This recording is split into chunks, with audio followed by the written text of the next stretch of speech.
On to this now. Over 50 million rand in assets have been seized from alleged fraudsters in Durban. These include embattled former eThekwini Mayor Zandile Gumede and her co-accused. Now, the asset forfeiture unit and the Hawks cracked down on 16 people linked to a 230 million rand fraud contract, or should I say case.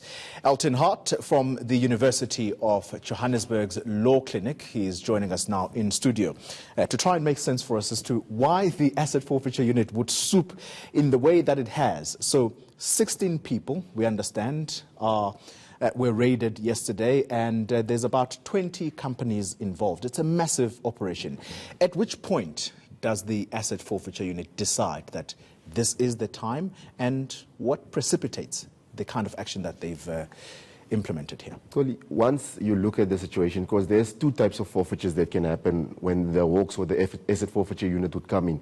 You have a criminal forfeiture and a civil forfeiture. Now, for the civil forfeiture, they don't need any judgment or something against you.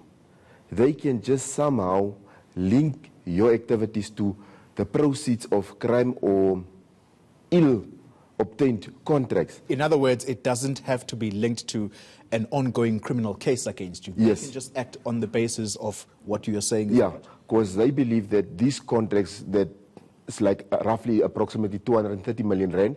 There was some undue influence in how the contracts was awarded or the tenders was awarded, and hence they have done their homework and they could link these companies because they can see that these companies, or they allege that these companies are linked to these tenders, and hence they seize these assets to preserve them, so that in case a criminal case might come or a civil case might come against this person, that there's assets, because if the money needs to be paid back to government, then they will at least have an asset that they can actually liquidate and actually bring back to government. Now, this is a little bit tough because of our constitution, and people cannot be arbitrarily deprived of their property, but this is how this legislation is written.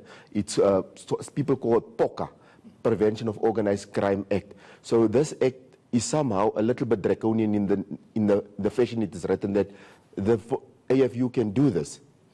Yesterday, we saw the seizure of movable property and immovable property. So the cars, very expensive cars, we saw them being impounded. And then the Hawks spokesperson also spoke about immovable property. That means houses, yes, in particular, some of those that belong to the former eThekwini mayor. What about monies that would possibly be hidden in things like trusts?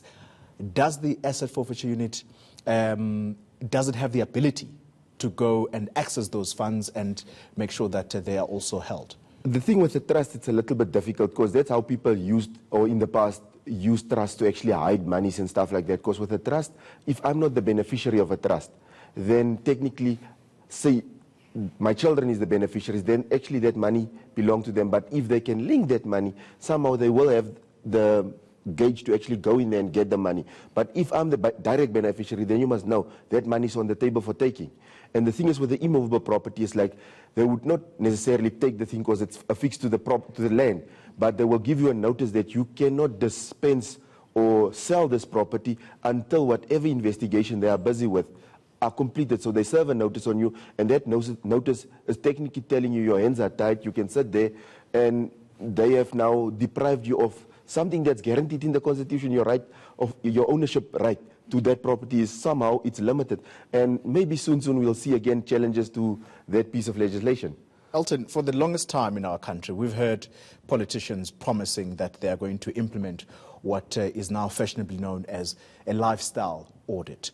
Could that have been a motivator in why the asset forfeiture unit would swoop in the way that it has to say, your salary as mayor of eThekwini equates to about, what, 1.3 million rand per annum. How is it that you were able to acquire so many assets? And can the argument be made by the accused that, for example, look, I receive lots of gifts as well, so I can't prove that this was all acquired via my salary that I earn? No, that is the two sides of the coin, but now one has to look at, okay, if you say you've acquired gifts, then you also have the problem of actually declaring, because if you're a public servant, especially in position of power, you have to declare every year what assets or gifts you've received from all over the world, if one can put it that way, so that one can see whatever business you're doing with these entities, there is not some undue influence in awarding tenders or awarding contracts. So these gifts must be declared. So they can come with that argument, but there's also counter argument for that one. So I think this is technically what the Asset Forfeiture Unit did. They went to do a lifestyle audit, and obviously now with the Honorable Gumede being on the spotlight, involved in these things, and obviously now her one is a little bit tricky because now there is already criminal charges pending against her for allegedly committing fraud. So her sword is cutting two ways, criminal forfeiture and civil forfeiture. Her one is not just, there's some untoward behavior that we're looking at and we come civilly and come and take your assets. It's also criminally that she's already being charged. And now they're thinking you might use the assets to flee the country, all those types of things, because a person with so many resources can also evade that trial. So they're trying to limit that, but they're not saying that. But that's how they're trying to limit her so that they can actually bring her to book. Because if I take away your assets, I freeze your bank accounts, you're not going to be able to pay your lawyer. So you won't get necessarily the top-notch lawyers. So that is also things that is playing underhand, but they're not saying that they're doing that.